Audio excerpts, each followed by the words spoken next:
Pakistan has gained the international reputation of being the world's foremost exporter of jihadism. With the government's knowledge and the military's support, various terrorist organizations continue to operate and raise funds inside Pakistani territory. The latest US congressional report on terrorism has also suggested that Pakistan continues to serve as a safe haven for global terrorists. A report.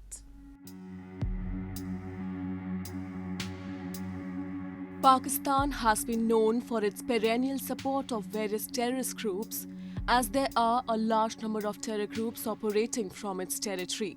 Recently, the report Terrorist and Other Militant Groups in Pakistan, released by the Bipartisan Research Wing of US Congress, suggested that Pakistan is home to at least 12 groups designated as foreign terrorist organizations by the United States, including 5 of them being India-centric. It suggested that these groups operating in Pakistan can be broadly categorized into 5 types: globally oriented, Afghanistan oriented, India and Kashmir oriented, domestically oriented, and sectarian.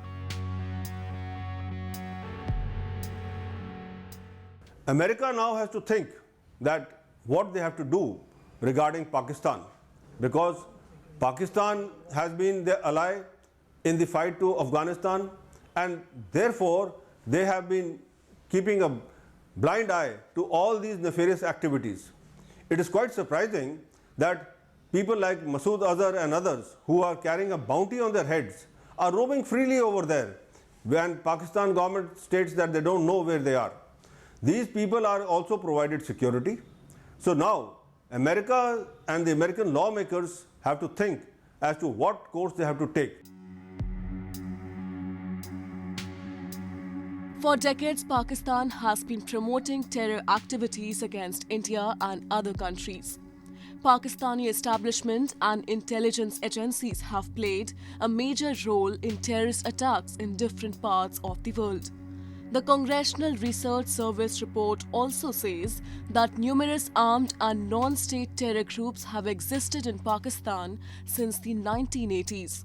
And when it comes to the topic of taking actions, the report concludes that Pakistani authorities did not take any sufficient step to stop terrorist groups and individuals from openly operating in the country. When we go back in history, it is seen that America was the one who fostered these groups, who started getting hold of all these so-called mujahideens and all so-called die-hard jihadists to drive out Russia from Afghanistan. America has to really think. They have to think as to what they have done in Afghanistan, who is responsible, and these now groups that are there, we have to take action, because now Pakistan is not required as a base for the American operations in Afghanistan. So America is now free to take action against Pakistan and these groups that are still operating and still living in Pakistan. And if America does not do that, it will seem that America, which proclaims itself as the champion of democracy and human rights and all, is not interested in human rights and democracy. Apart from providing safe havens for terrorists, Pakistan is also engaged in promoting terror activities in foreign soil. It has been accused of providing assistance to the Taliban that retook power in Afghanistan last month. Many lawmakers in the United States also understand that the nexus between the Pakistani establishment and Taliban group was indisputable to the latter's victory.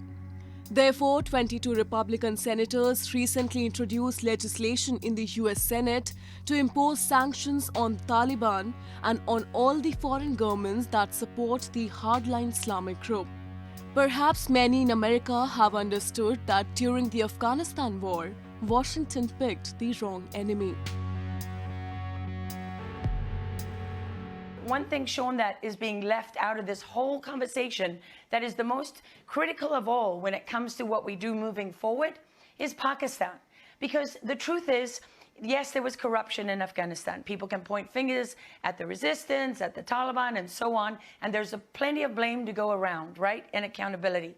But this is what has been true from day one. It's the simplest thing of all about the entire conflict. You cannot defeat an enemy who isn't in the country. That's it. If your enemy is not in Afghanistan, there's nothing you can do about that, is there? You can't win that fight. You have to go across the border into Pakistan, where they actually reside. Despite corroborating evidence and mutual consent over Pakistan's role in sponsoring terrorism abroad, Pakistan have successfully dodged getting blacklisted at the global money laundering platform. Today, Pakistan stands at a juncture where it itself is not certain of its future. The FATF sword perennially hangs over its head. If not for China and Turkey, Pakistan would have been declared a terror state by now. And amidst the economic crisis that have gotten worsened by the pandemic, observers say that Pakistan must focus on its own backyard before entering the bigger political games like in Afghanistan, for neither it has money to play nor might to sustain. A diametrical change in approach can only prove to be beneficial to the people of Pakistan, the actual stakeholders of the country.